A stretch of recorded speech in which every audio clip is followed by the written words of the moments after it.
Welcome back. Your sabbatical time has now run out. Welcome back to that same old place where you got worn out. Well, the locks on the doors were changed when I left town, and the church is still here because y'all doubled down. Who'd have thought they need y'all? Sarah and Ray, free jobs. They tease me a lot because I'm really all they've got. Welcome back. Welcome back. Welcome back. Welcome back. Welcome back. Welcome back. Welcome back. Welcome back. Welcome back. Welcome back.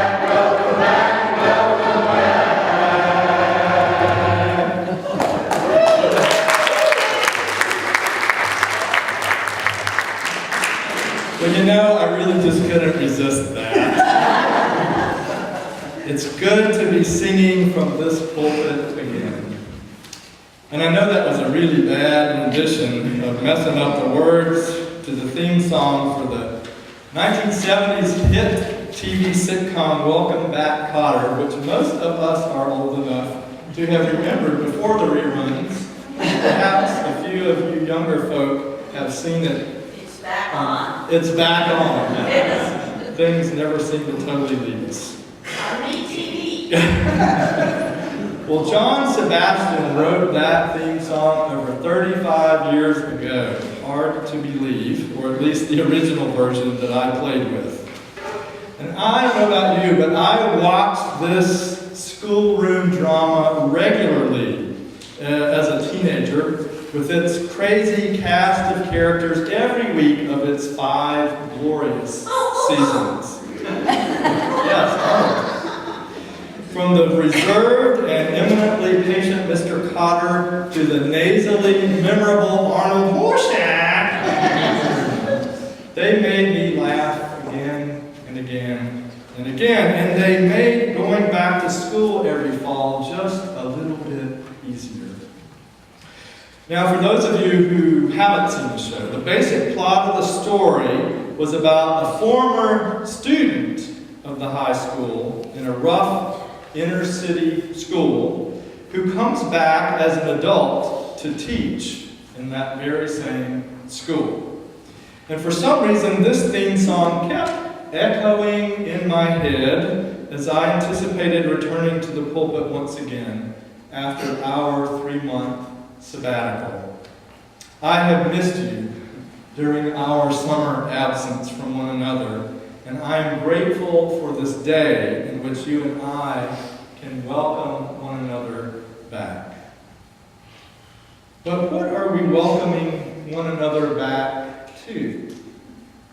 Or are we welcoming one another back at all? Can we welcome one another back? Even if we wanted to, is that possible? Because that phrase that you and I have been using as we've greeted one another again and again this week and this morning as we see each other for the first time implies that we can indeed go back to the way that things were. That time has just somehow been suspended for 3 months and we can just pick up where we left off. But you and I know better than that, don't we? We know in our guts better than that. Time has not stood still, thank God. And you and I have had experiences over the summer that have changed us and have changed the life of this congregation.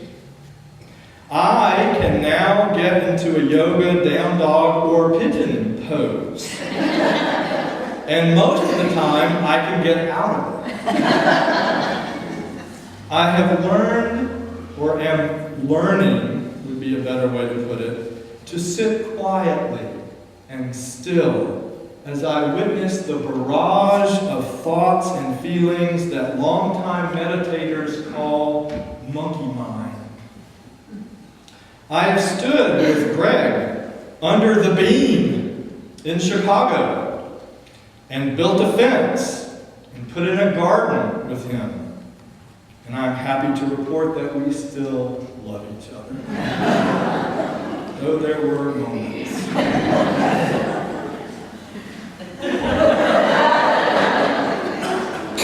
I have sat in restaurants with my daughter Abby and marveled at her wisdom and laughed at her wit. I have sat with my mother on the steps of the farmhouse where my father was born, as we said goodbye to it and to the surrounding land, so that the new owner could take possession and give new life to a dear place that we could no longer take care of. I have worshipped.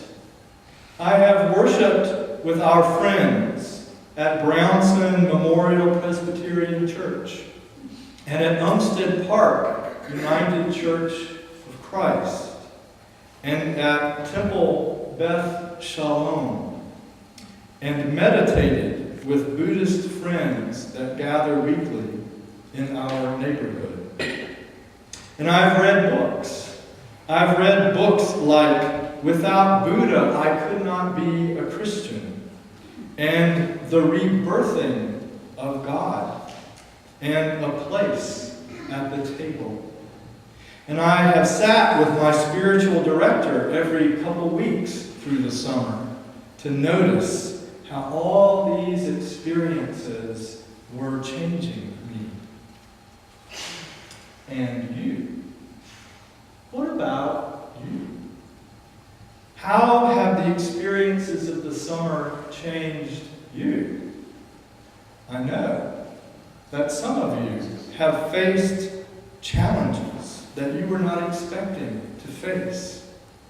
The death of a loved one, the loss of a job, the diagnosis that has completely changed your life and the life of someone most precious to you.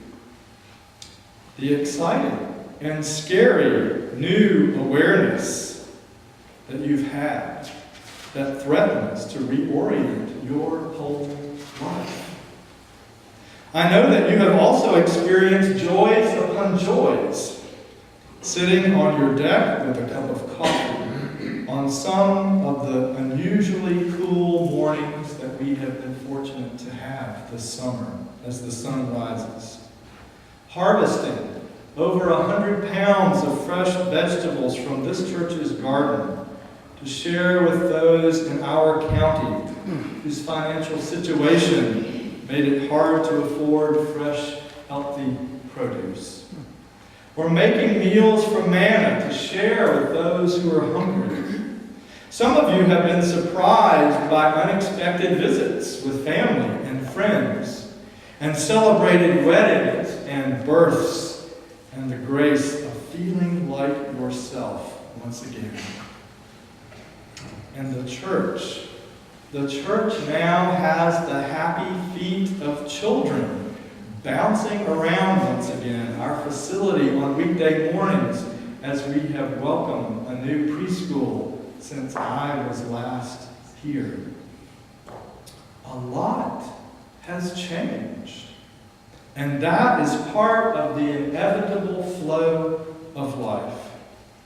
So though it's natural to remember the way we left things, we will be very frustrated if we try to go back there together. For we are different people and a changed community. I find help and hope in making this shift in the rituals of Judaism and Christianity around table.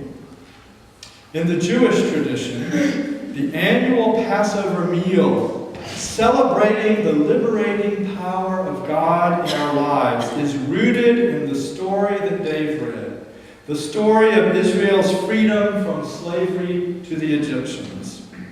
But this meal is designed not just to remember that story as a past event, but rather to remember, to R-E-M-E-M-B-E-R, to remember that story in the present moment. Dipping onion in salt water to remember the tears of the ancestors invites us to remember our own present tears.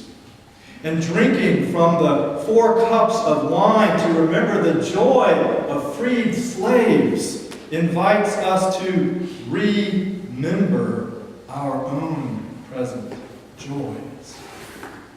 In the same way, in the Christian feast of Holy Communion that we will celebrate and worship this morning, Jesus invites us to remember him.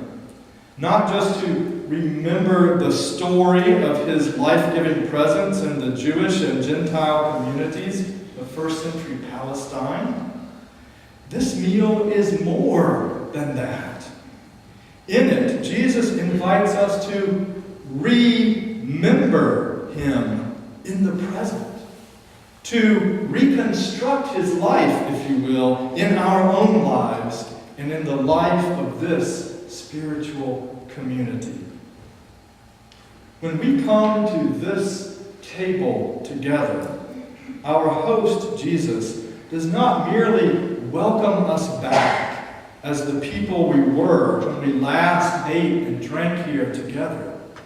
Jesus welcomes us as the persons we are now, shaped and changed by the experiences we've had since we last met around this table. And we are missing the point if we come to this table expecting to find the same Jesus that we ate with in childhood, or even ate with a month ago since we were last at this table. We are invited to the joy of welcoming Jesus as he is now, shaped and changed by the experiences that we have had of him as we have met him in the lives of the woman at the grocery store looking frazzled with 4 beautiful children paying for groceries with food stamps. Or as we have met him in the eyes of the elderly man who could not read the label on the can of pinto beans that he wanted to buy. Our lives have been shaped and changed by the Jesus that we saw among the desperate, bombed-out Iraqi villagers on the evening news, and by the Jesus we saw in the doctors who are risking their lives to care for those infected by the Ebola virus in Africa. Or the Jesus that we saw in the face of the patient stranger who received our short-tempered rudeness with compassion. Or the Jesus that we saw in the giggly laughter of the child as she ran her toes through the fresh mud created by last night's storm. Jesus invites us to remember him anew every time that we come to this table. And he invites us to remember one another as we gather to eat and drink together. We are invited to face the challenge of letting one another change and grow through life. And we are given the joy of receiving one another around table, not as we once were, but as we are. So, friends, as we come together once again around the table after a summer of sabbatical, I invite you and I invite me to revise a bit the common greeting used at such reunions after having been apart. Instead of saying, "Welcome back," let's look one another in the eyes and smile and simply say, "Welcome. Welcome." welcome. Welcome. Amen.